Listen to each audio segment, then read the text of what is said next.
Estar bem informado tem um custo. Não estar, custa muito mais. André Ventura e António José Seguro estão na segunda volta. E cada detalhe conta. O palco das eleições é no Observador. Acompanhe passo a passo. Assine hoje o Observador e garanta acesso a todos os artigos, agora com 40 € de desconto. Saiba tudo em observador.pt.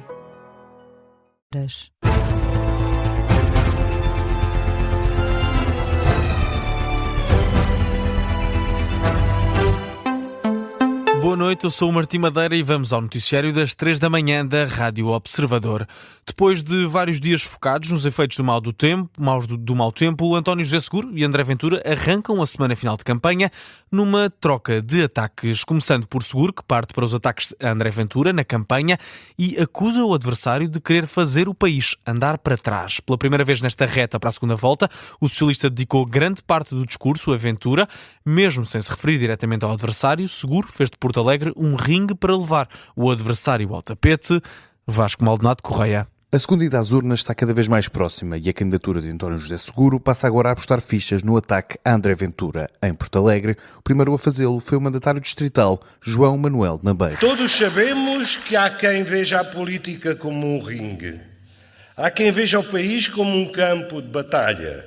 Mas há também quem acredite que liderar é proteger, é cuidar, é garantir que ninguém fica para trás. Não promete ruído, promete responsabilidade. Não promete ruptura, promete confiança. O chairman da Delta Cafés referia-se a Ventura, mas Seguro subiu a palco pronto para o combate e com golpes fortes logo no primeiro assalto. É fácil a escolha. Quem quiser uma pessoa que semeia o ódio, a divisão, põe portugueses uns contra os outros, tem um candidato para escolher, que ainda por cima quer recuar ao passado. Para tornar o ataque mais eficaz, o socialista puxou pela plateia. Se houvesse eleições legislativas, muita gente se calhar não estava aqui nesta sala. Mas esta é uma eleição presidencial.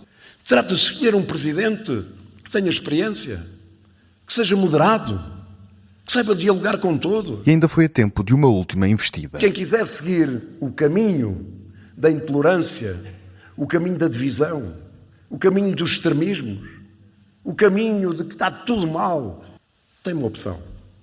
Quem quiser seguir o caminho da união, da agregação, do diálogo, do compromisso, da estabilidade política, também tem outra opção. Mas Seguro sabe que para deixar o adversário no tapete ainda é preciso ir votar. Lembra que neste combate são os eleitores que decidem quem ganha. Nós não temos a capacidade de definir o futuro, mas temos a escolha do caminho que queremos para esse mesmo futuro.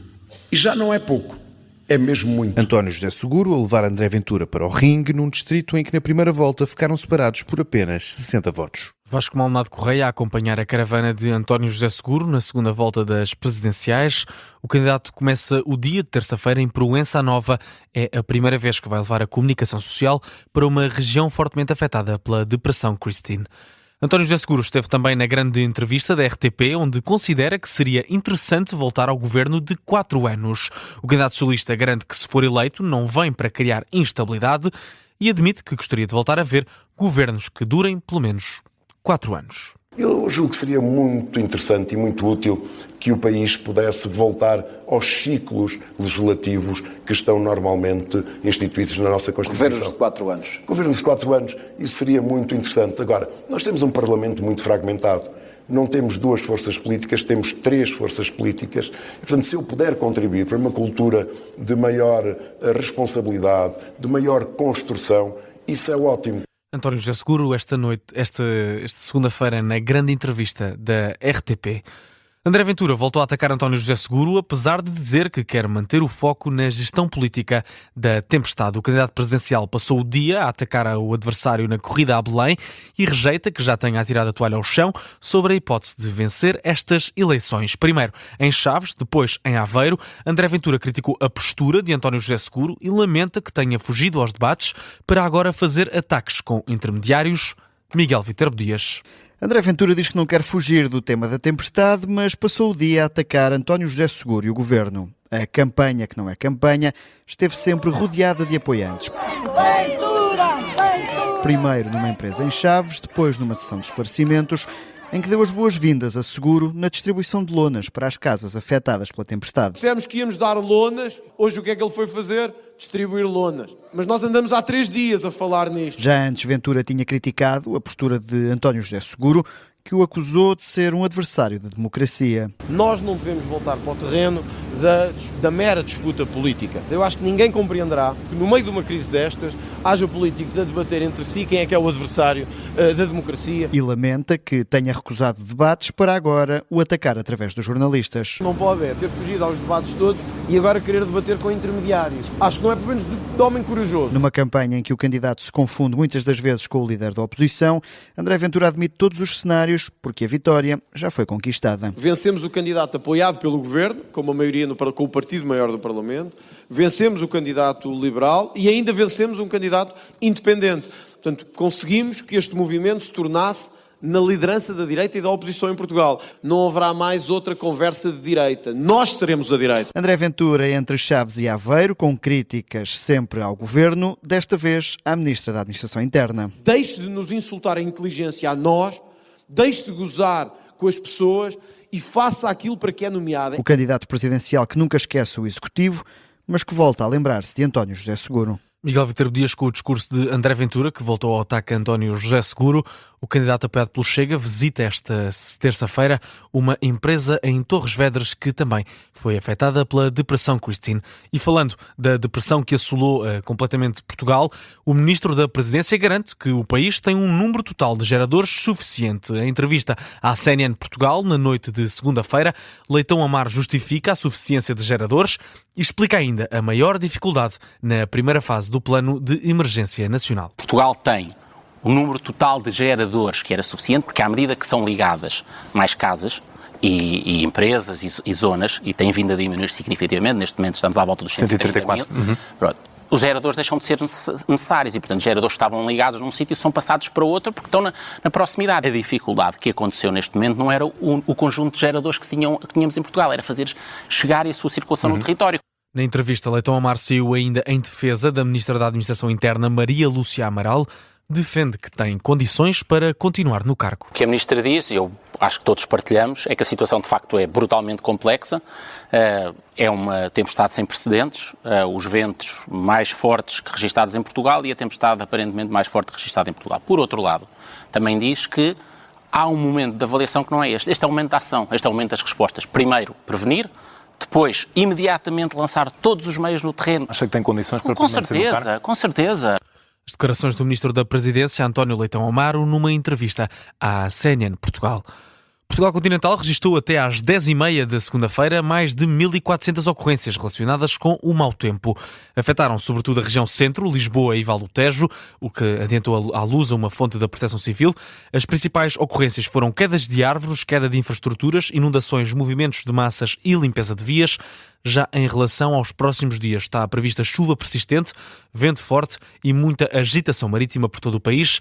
É o que adianta a Proteção Civil. Será um pouco distribuído por todo o território continental. Nós vamos sofrer aqui um ligeiro agravamento, segundo as previsões do IPMA, e depois volta a agravar no dia 4 com precipitação mais intensa e depois no dia 8. Quero referir que são previsões que podem sofrer alteração a qualquer momento. A adjunta de operações Daniela Fraga, na conferência de imprensa da Proteção Civil da tarde de segunda-feira, uma conferência de imprensa onde se falou dos próximos dias que também vão ter outra tempestade, desta vez a Depressão Leonardo. Desde quarta-feira, as Forças Armadas já destacaram 1.975 militares para apoio às populações e posicionaram 30 botes e equipas em zonas de risco severo de cheias. Num comunicado divulgado na segunda-feira à noite, o gabinete do chefe de Estado-Maior-General das Forças Armadas sublinha o posicionamento dos 30 botes e respectivas equipas nas zonas de risco severo de cheias, nos rios Douro, Mondego, Tejo e Volga. Entre as ações de apoio realizadas estão a desobstrução e limpeza de vias rodoviárias, com 5 ainda em curso. Também várias pessoas foram apoiadas com alojamento, alimentação, geradores e equipamentos Starlink para comunicações de emergência. foram ainda disponibilizadas 20 equipas de limpeza para cortes de árvores. E na sequência da Depressão Christine subiu para 10 o número de vítimas mortais. Desta vez a vítima foi um homem de 63 anos que caiu enquanto estava a reparar o telhado de um armazém em Porto de Mós. Ora, as autoridades têm alertado a população para os perigos de reparar os telhados com a chuva e as estruturas instáveis. E esta terça-feira o Primeiro-Ministro vai a Pombal, depois de já ter visitado algumas zonas do país mais afetadas pela Depressão Christine. Esta terça-feira, Luís Montenegro vai a Pombal para uma reunião com o líder da estrutura de missão para a reconstrução da região centro do país, Paulo Fernandes. No desporto, o Futebol Clube do Porto perdeu pela primeira vez no campeonato por 2-1 frente ao Casa Pia. Foi preciso chegar à 20ª jornada do campeonato para o Porto perder pela primeira vez. Esta foi também a primeira vitória em casa desta temporada do Casa Pia. Álvaro Pacheco, treinador dos Gansos, diz que os jogadores foram uns campeões e que passou uma mensagem de crença à equipa antes da partida. Aquilo que era o foco daquilo que nós tínhamos pretendido, acho que os meus jogadores foram os campeões. E depois também tem a ver com o crescimento, com a trajetória e com os desafios que eu tinha dito aos meus jogadores, que nós íamos discutir aqui o jogo, íamos chegar no final, íamos estar a vencer e íamos estar tranquilos e maduros para segurar o resultado, porque nós vivemos de experiências e de sensações, e essas vivências e sensações fazem-nos crescer. Por isso tenho que dar os parabéns aos meus jogadores. Os parabéns aos jogadores de Álvaro Pacheco na flash interview do Sport TV. O Casa Pia que assim sai da zona de despromoção com esta vitória frente ao Futebol Clube do Porto. Já Francesco Farioli fez várias alterações ao 11 habitual do Futebol Clube do Porto. O treinador azul e branco valoriza o trabalho feito pela equipa até agora e garante que a abordagem para o jogo com o Sporting na próxima jornada vai ser exatamente a mesma. Acho que nas últimas 3 ou 4 conferências de imprensa eu disse sempre o mesmo. Nós estamos a meio da maratona, é uma longa jornada. Claro que o clássico da próxima semana é um jogo importante, não há dúvidas sobre isso. Mas na realidade, nós estamos tão longe do final da época que tantas coisas podem acontecer. Para nós, a abordagem vai ser exatamente a mesma que sempre tivemos, em todas as competições e todos os jogos até agora.